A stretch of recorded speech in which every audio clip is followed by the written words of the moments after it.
Paz do Senhor a todos, estamos aqui para mais uma leitura da Palavra do Eterno.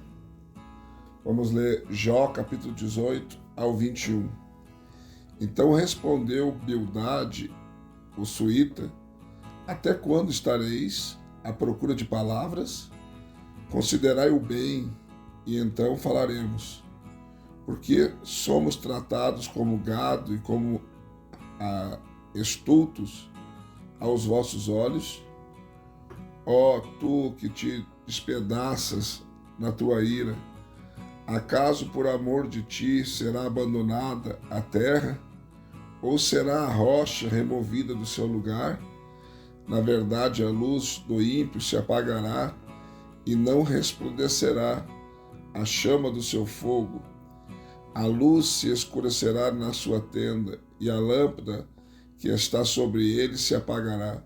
Os seus passos firmes se estreitarão e o seu próprio conselho o derribará, pois por seus próprios pés é ele lançado na rede e pisa nos laços armados.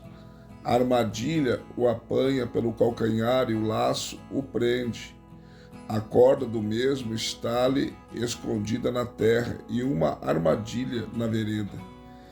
Terrores o amedrontam de todos os lados e de perto lhe perseguem os pés.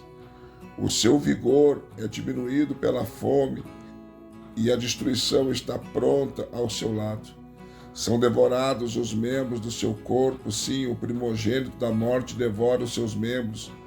Arrancado da sua tenda em que confiava, é levado ao rei dos terrores. Na sua tenda habita o que não lhe pertence, espalha-se enxofre sobre a sua habitação.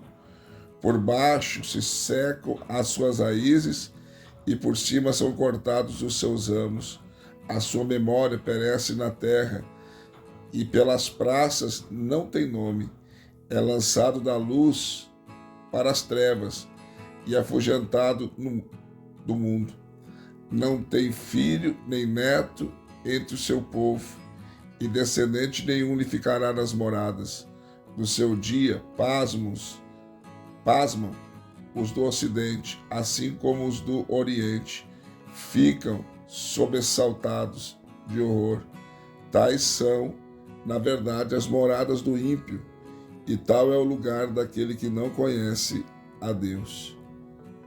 Capítulo 19. Então Jó respondeu: até quando afligireis a minha alma e me atormentareis com palavras? Já 10 vezes me haveis humilhado, e não vos envergonhais de me maltratardes. Embora haja eu, na verdade, errado comigo, fica o meu erro. Se deveras vós quereis engrandecer contra mim e me incriminar pelo meu opróbrio, sabei então que Deus é o que transtornou a minha causa, e com a sua rede me cercou. Eis que clamo violência, mas não sou ouvido, grito socorro, mas não há justiça. Com muros fechou ele o meu caminho, de modo que não posso passar, e pôs trevas nas minhas veredas. Da minha honra me despojou e tirou-me da cabeça a coroa. Quebrou-me de todos os lados e eu me vou. Arrancou a minha esperança como a uma árvore. Acende contra mim a sua ira e me considera como um dos seus adversários. Juntas as suas tropas e avançam. Levanta contra mim o seu caminho e se acampa ao redor da minha tenda. Ele pôs longe de mim os meus irmãos e os que me conhecem tornaram-se estranhos para mim. Os meus parentes se afastam e os meus conhecidos se esquecem de mim. Os meus domésticos e as minhas servas me têm por estranho. Vim a ser um estrangeiro aos seus olhos. Chamo ao meu criado e ele não me responde. Tenho que suplicar-lhe com a minha boca. O meu hálito é intolerável à minha mulher. Sou repugnante aos filhos de minha mãe. Até os pequeninos me desprezam quando me levanto, falam contra mim.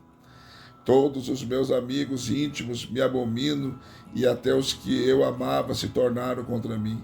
Os meus ossos se apegam à minha pele e à minha carne, e só escapei com a pele dos meus dentes. Compadecei-vos de mim, amigos meus, compadecei-vos de mim, pois a mão de Deus me tocou. Porque me perseguis assim como Deus, e da minha carne não vos farteis? Não vos fartais?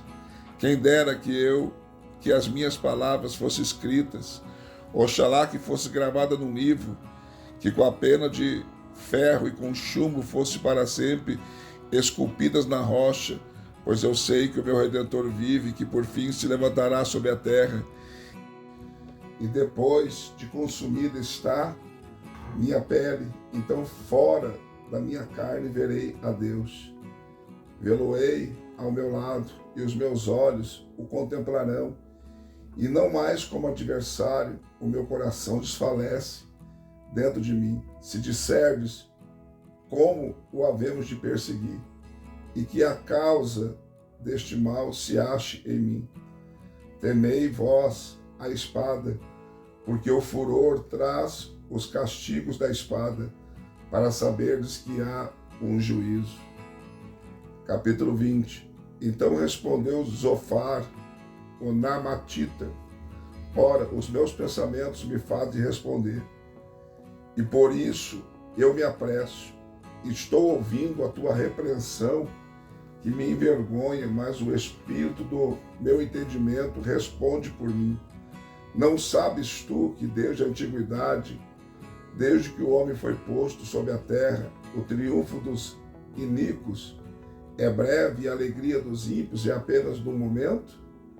Ainda que a sua exaltação suba até o céu e a sua cabeça chegue até as nuvens, contudo, como o seu próprio esterco perecerá para sempre.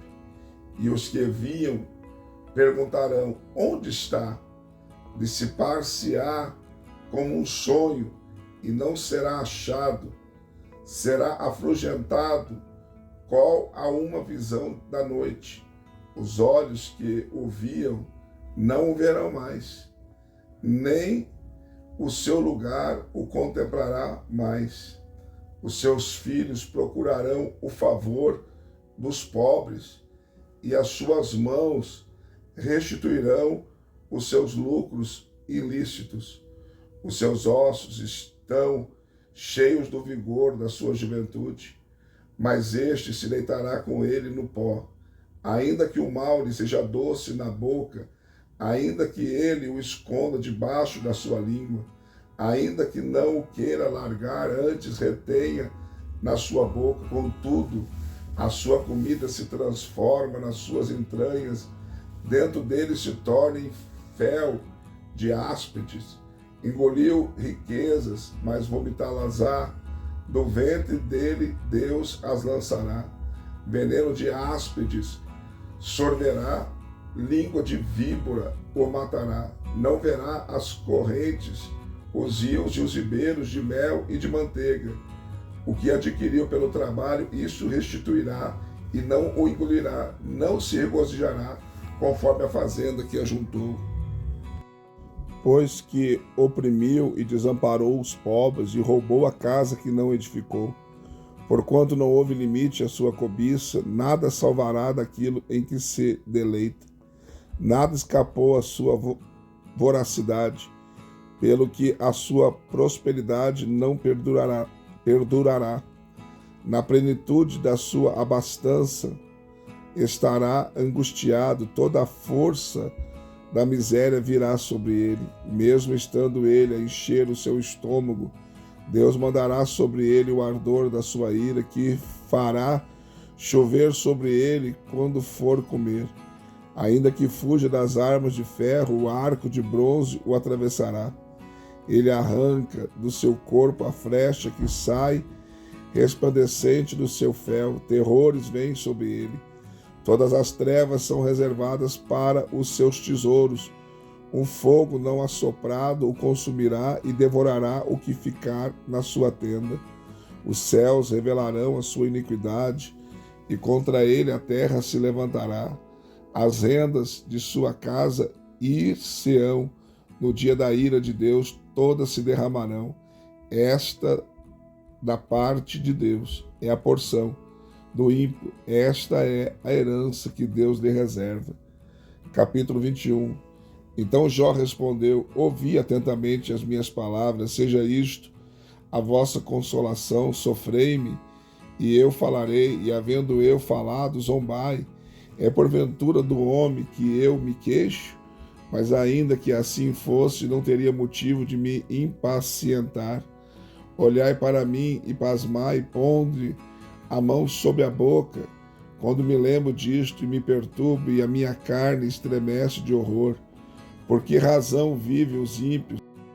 Envelhecem e ainda se robustecem em poder?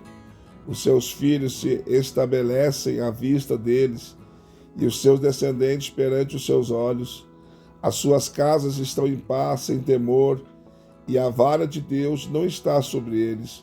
O seu touro gera e não falha, pare a sua vaca e não aborta.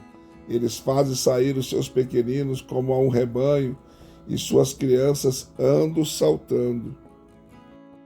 Levantam a voz ao som do tamboril e da harpa, e regozijam-se ao som da flauta. Na prosperidade passam os seus dias, no momento desce ao céu. Eles dizem a Deus: retira de nós, pois não desejamos ter conhecimento dos teus caminhos. Que é o Todo-Poderoso, para que nós o sirvamos, e que nos aproveitará se lhe fizermos orações. Vede, porém, que eles não têm na mão a prosperidade. Esteja longe de mim o conselho dos ímpios. Quantas vezes sucede que se apague a lâmpada dos ímpios, que lhes sobrevém a sua destruição, que Deus, na sua ira, lhes reparta dores, que eles sejam como a palha diante do vento e com a pagana que o redemoinho arrebata. Deus, dizeis vós, reserva a iniquidade do pai para seus filhos, mas é a ele mesmo que Deus deveria punir, para que o conheça. Veja os seus próprios olhos a sua ruína, e beba ele do furor do Todo-Poderoso. Pois que lhe importa a sua casa depois de morto, quando lhe for cortado o número dos seus meses? Acaso se ensinará ciência a Deus e a ele que julga os excelsos? Um morre em plena prosperidade, inteiramente sossegado e tranquilo, com seus baldes cheios de leite e a medula dos seus ossos umedecida. Outro, ao contrário, morre em amargura de alma, não havendo provado do bem. Juntamente jaze no pó, e os vermes os cobrem. Eis que conheço os vossos pensamentos e os maus intentos com que me fazeis injustiça, pois dizeis: onde está a casa do príncipe, onde a tenda em que morava o ímpio? Porventura não perguntastes aos viandantes, e não aceitais o seu testemunho de que o mal é preservado no dia da destruição e poupado no dia do furor? Quem acusará diante dele o seu caminho? Quem lhe dará o pago do que fez? Ele é levado para a sepultura e vigiam-lhe o túmulo. Os torrões do vale lhe são doces, e seguirão todos os homens como ele o fez aos inumeráveis que o precederam. Como, pois, me oferecereis consolações vãs, quando nas vossas respostas só resposta de falsidade? Mais uma leitura concluída, graças a Deus. Deixe seu like, seu comentário. Se não for inscrito no canal, se inscreva e venha fazer parte da nossa família. Seja membro do canal e nos ajude a crescer. Deus te abençoe e até a próxima leitura.